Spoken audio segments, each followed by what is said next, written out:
MA पूरा कर लिया था। साल 2003 में रिसर्च कर रहे थे। घर से दूर और यूनिवर्सिटी के नजदीक रहने का इंतजाम दिल्ली के मुनिरका की तंग गलियों के एक पीजी में हुआ। वहाँ हम लड़कों के पीजी में मालकिन आंटी से आंख बचाकर महिला मित्रों की एंट्री करवाना आम बात थी। मुनिरका की तंग गली के पीजी में तीसरे माले पर एक लंबी लॉबी के दोनों तरफ 3-3 चौकोर कमरे। हर कमरे में एक किचन और बाथरूम था। एक कमरे में 2 लड़के रहते। कुल मिलाकर हर कमरा 1 BHK सा था। इन कमरों में रहने वाले कुछ ही लड़कों की महिला मित्र थी और उनका रॉब भी। मैं भी उनमें से एक था। महिला मित्र वाले लड़कों को सम्मान और ईर्ष्या की नजरों से देखा जाता। सम्मान इसलिए क्योंकि उनकी मित्रों के आने पर कमरे में पकने वाले लजीज व्यंजनों से पड़ोसी सिंगल लड़कों का भी भला होता।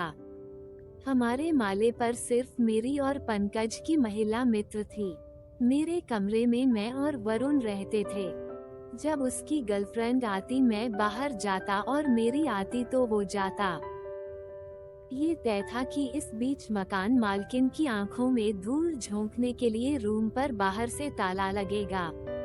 ताला लगाने की तकनीक नायाब थी। बाहर से ताला लगा हुआ मालूम पड़ता पर लेकिन अंदर से खोला जा सकता था।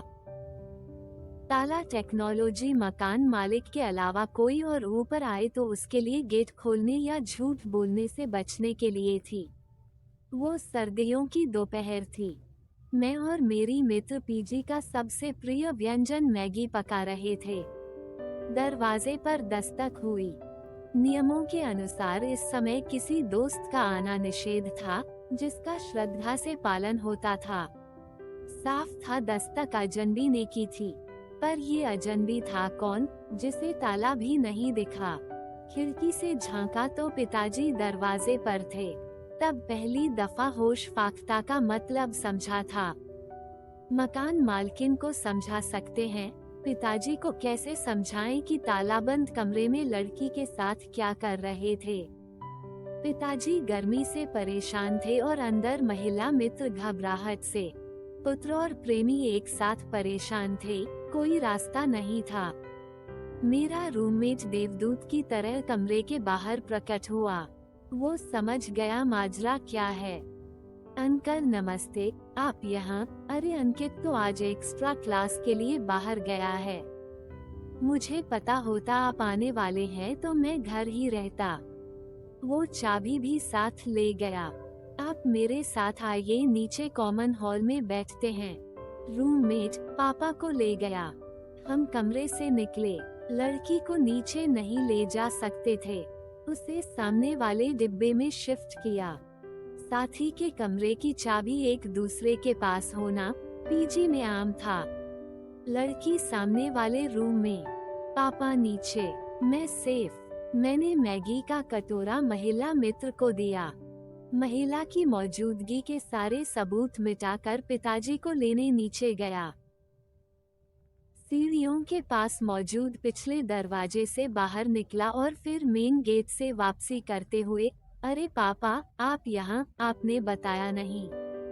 फोन कर देते, मैं क्लास में था। रूममेट ने मेरी तरफ रोमांचित नजरों से देखा। आंखों ही आंखों में इशारा हुआ कि सब ठिकाने पर है। पापा को ऊपर ले जाया जा सकता है। रूममेट, मैं और पापा सीढ़ियों से ऊपर चढ़े। कमरे में पहुंचे। हम दोनों दोस्तों ने राहत की सांस ली ही थी। अचानक चिल्लाने की आवाज आई, उसी कमरे से जिसमें लड़की थी।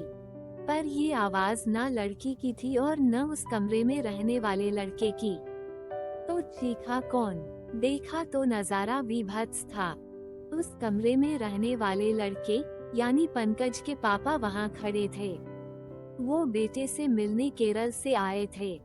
आईएएस की तैयारी कर रहे बेटे के लिए P3 वाला कंप्यूटर लाए थे।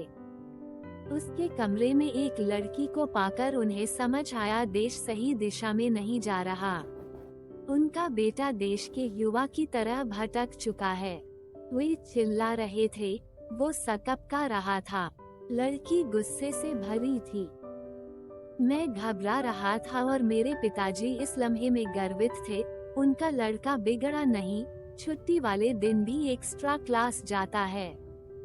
उस लड़के ने अपने पिता के सामने सैकड़ों दलीलें दी। समझाया वो लड़की को नहीं जानता, उसे चोरी और सीनाजोरी की कहावतों के साथ चुप करवा दिया गया।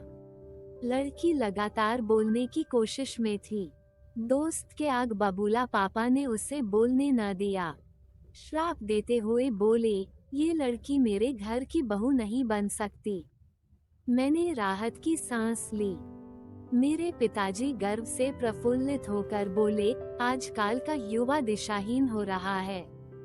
बेटा तुम ऐसा कभी मत करना, चलो अब यहाँ से। आज्ञाकारी बन मैं वहाँ से चल दिया। महिला मित्र ने हमें हिकारत से देखा। 15 साल बीतने को हैं। पंकज के पिता की तरह उस लड़की ने हमें आज भी माफ नहीं किया। तो दोस्तों ये थी हमारी कहानी। आपको कैसी लगी कमेंट सेक्शन में जरूर बताएं।